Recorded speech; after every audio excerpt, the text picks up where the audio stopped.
paano daw mapapabilis yung pagpasok sa kulungan ng kanyang mga alaga pagkatapos rumonda. So sa madaling salita, medyo tumatambay pa yung kanyang mga alaga.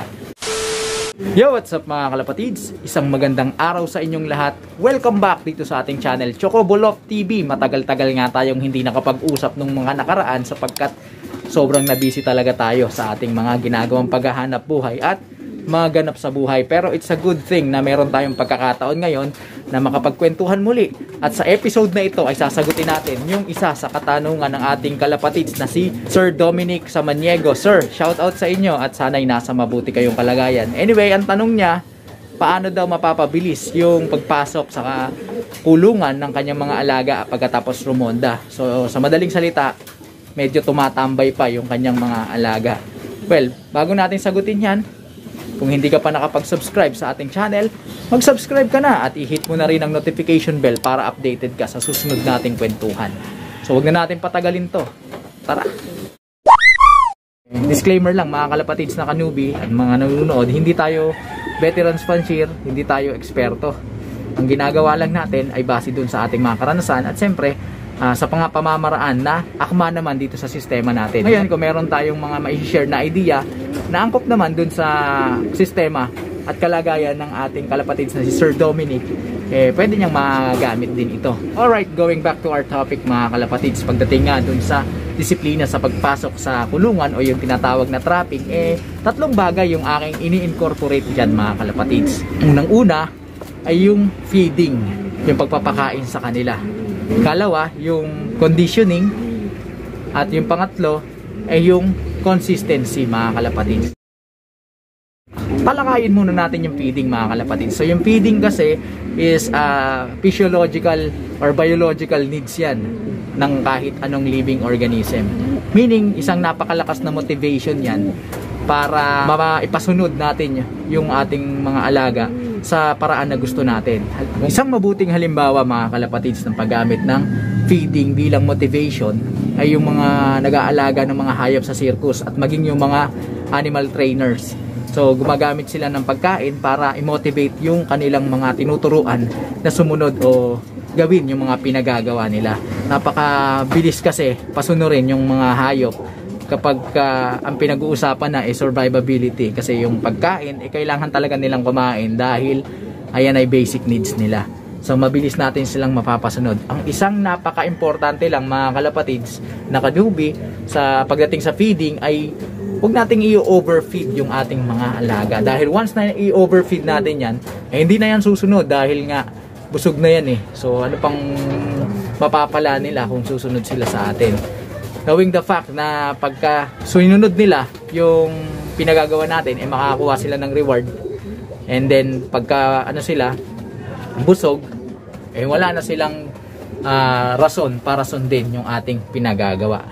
Bilang aplikasyon dito sa ating love, ginagawa natin ay hindi natin ino-overfeed sila para nang sa ganun, every time na tayo ay may papagawa sa kanila, susunod at susunod yung ating mga alaga. Siguro isang tips pa na mabibigay ko kay Sir Dominic at sa mga kanubin na rin natin na katutok dito sa ating programa ay hanggat maaari iwasan ninyong magpakain ng mga ibon ninyo, lalo-lalo na yung mga young bird. Iwasan nating magpakain sa labas ng kulungan.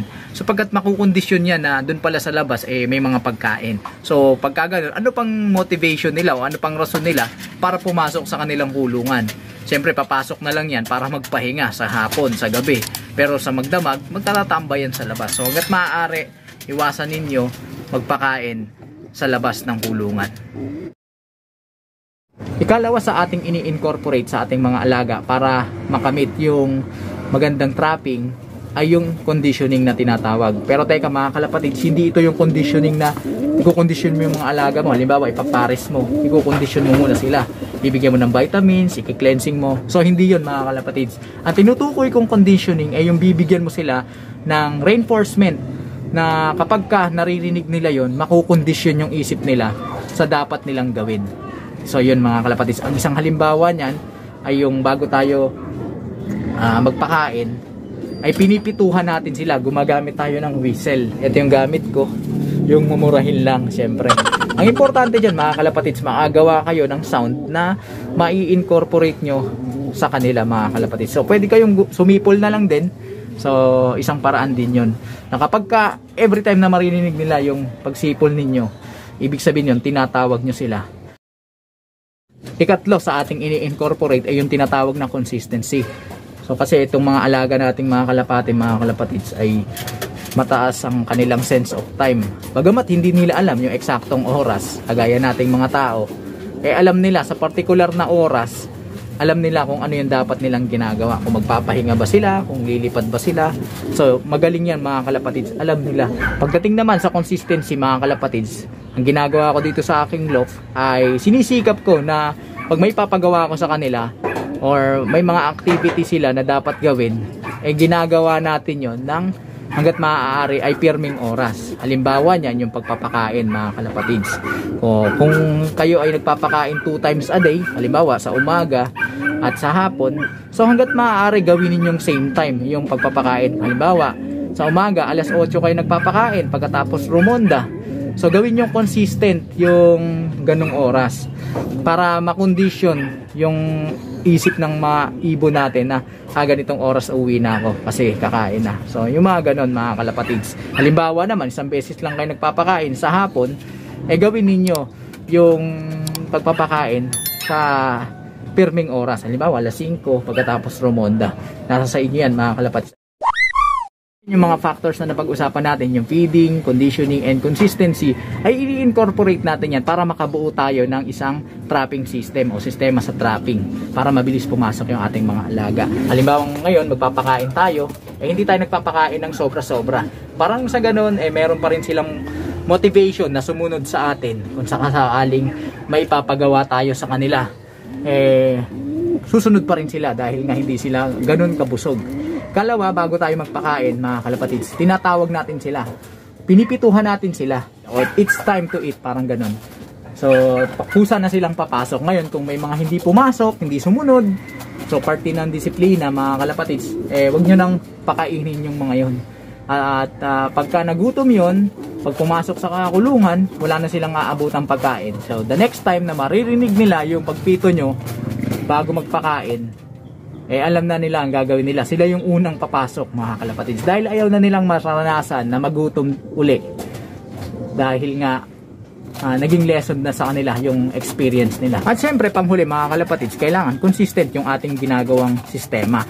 At hindi maganda kasi sa ating mga alaga yung paiba-iba tayo ng sistema, dahil nagkakaroon din yan pagkalito. So kung ano yung sistema ninyo, medyo adjust na lang kung sa palagay ninyo yun ang makakabuti sa ating mga alaga. So ito mga kalapatids, yun, magpapakain na muna tayo ng ating mga alaga. Gagamit tayo mga kalapatids ng pagpito. So pipituhan natin yan, bubuksan muna natin yung kanilang trapdoor, and then gamit itong whistle natin, pipituhan na natin yung ating mga alaga.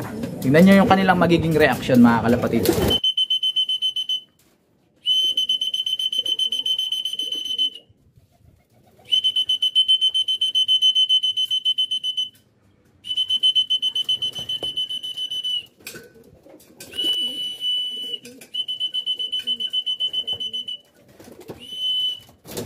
So yan mga kalapatids, pumasok na nga yung ilan. Check natin kung kumpleto ba sila. So isa, dalawa, so kulang pa. May mga ilan talagang matitigas ang ulo mga kalapatids. So pagka ganyan, kagaya nito, nag-hesitate pang kung papasok o hindi. At ito pa, yung isang ating alagang itim. So yan, kagaya yan mga kalapatids, pumasok na yung iba. Merong isang hindi pumasok, mautak kasi itong isang to.